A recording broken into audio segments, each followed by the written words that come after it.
Chapter 11. Illustration. When the ladies removed after dinner, Elizabeth ran up to her sister, and seeing her well guarded from cold, attended her into the drawing-room, where she was welcomed by her two friends with many professions of pleasure, and Elizabeth had never seen them so agreeable as they were during the hour which passed before the gentlemen appeared. Their powers of conversation were considerable. They could describe an entertainment with accuracy, relate an anecdote with humor, and laugh at their acquaintance with spirit. But when the gentleman entered, Jane was no longer the first object. Miss Bingley's eyes were instantly turned towards Darcy, and she had something to say to him before he had advanced many steps. He addressed himself directly to Miss Bennet with a polite congratulation. Mr. Hurst also made her a slight bow, and said he was very glad, but diffuseness and warmth remained for Bingley's salutation. He was full of joy and attention.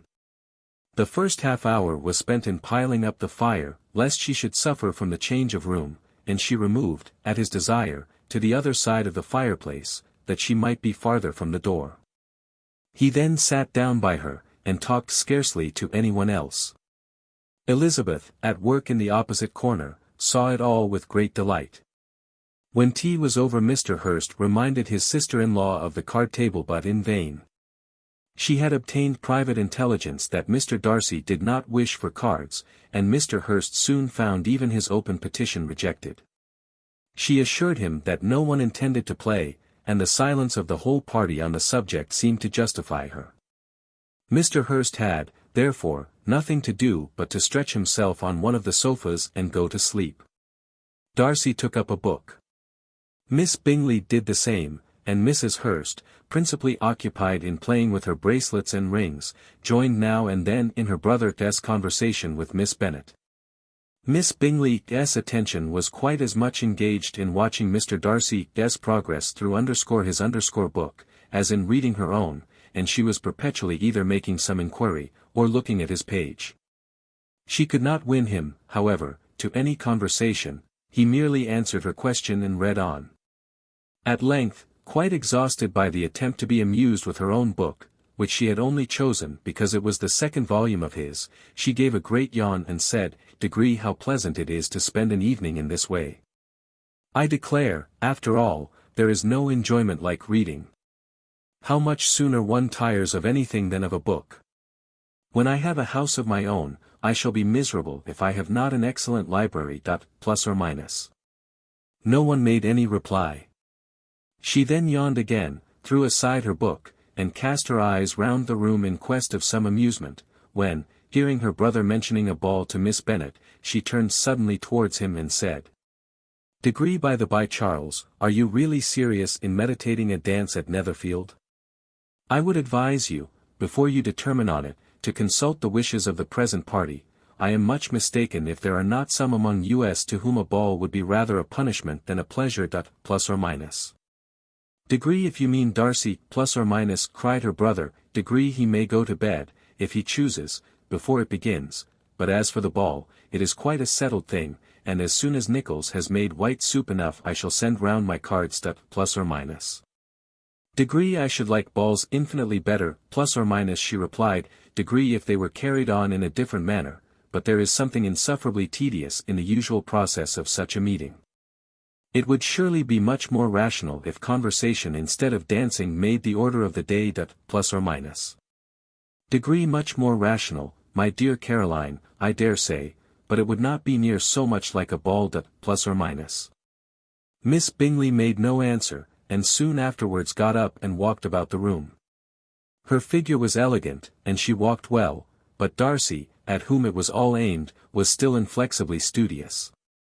In the desperation of her feelings, she resolved on one effort more, and, turning to Elizabeth, said, Miss Eliza Bennet, let me persuade you to follow my example, and take a turn about the room.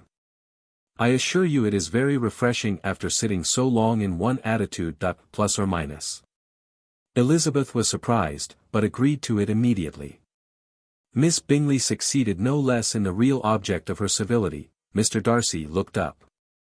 He was as much awake to the novelty of attention in that quarter as Elizabeth herself could be, and unconsciously closed his book. He was directly invited to join their party, but he declined it, observing that he could imagine but two motives for their choosing to walk up and down the room together, with either of which motives his joining them would interfere. What could he mean? She was dying to know what could be his meaning and asked Elizabeth whether she could at all understand him. Degree not at all, plus or minus was her answer, degree but, depend upon it, he means to be severe on us, and our surest way of disappointing him will be to ask nothing about it that, plus or minus. Miss Bingley, however, was incapable of disappointing Mr. Darcy in anything, and persevered, therefore, in requiring an explanation of his two motives. Degree I have not the smallest objection to explaining them, plus or minus said he, as soon as she allowed him to speak. Degree you either choose this method of passing the evening because you are in each other's confidence, and have secret affairs to discuss, or because you are conscious that your figures appear to the greatest advantage in walking. If the first, I should be completely in your way, and if the second, I can admire you much better as I sit by the fire. Plus or minus. Degree oh, shocking, plus or minus cried Miss Bingley. Degree I never heard anything so abominable. How shall we punish him for such a speech, plus or minus? Degree nothing so easy, if you have but the inclination, plus or minus said Elizabeth. Degree we can all plague and punish one another. Tease him, laugh at him. Intimate as you are, you must know how it is to be done. Plus or minus. Degree but upon my honor I do underscore not underscore. I do assure you that my intimacy has not yet taught me underscore that underscore. Tease calmness of temper and presence of mind. No, no, I feel he may defy us there. And as to laughter, we will not expose ourselves, if you please, by attempting to laugh without a subject. Mr. Darcy may hug himself. Plus or minus. Degree Mr. Darcy is not to be laughed at, plus or minus cried Elizabeth.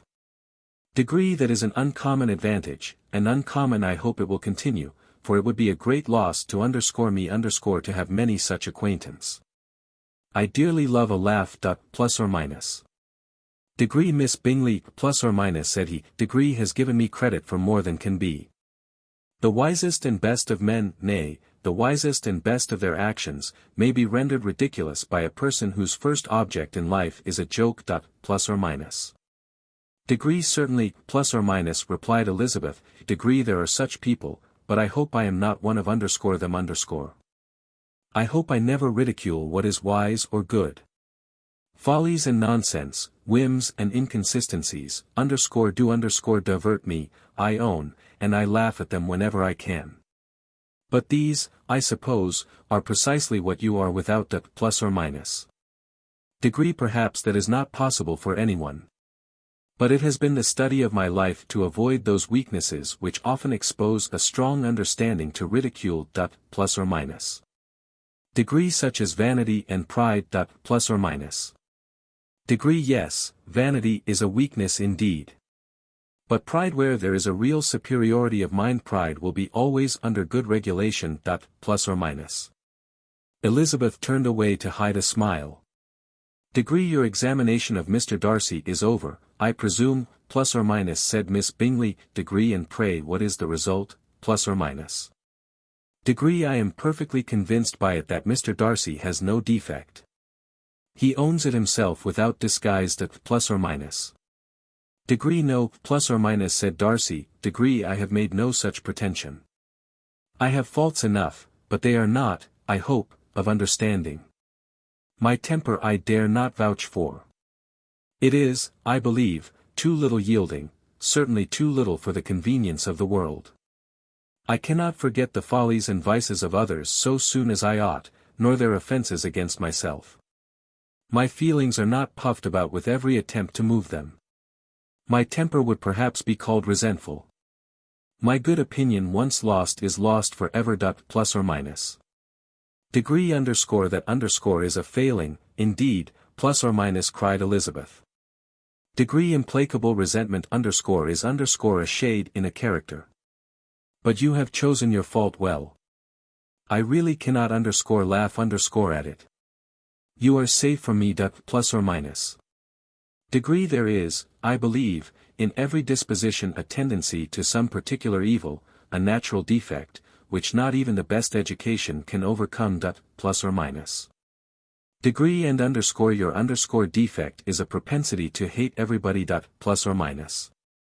Degree and yours, plus or minus, he replied, with a smile. Degree is willfully to misunderstand them. Plus or minus. Degree, do let us have a little music, plus or minus, cried Miss Bingley, tired of a conversation in which she had no share. Degree, Louisa, you will not mind my waking Mr. Hurst. Plus or minus. Her sister made not the smallest objection, and the pianoforte was opened, and Darcy, after a few moments' recollection, was not sorry for it. He began to feel the danger of paying Elizabeth too much attention. Illustration.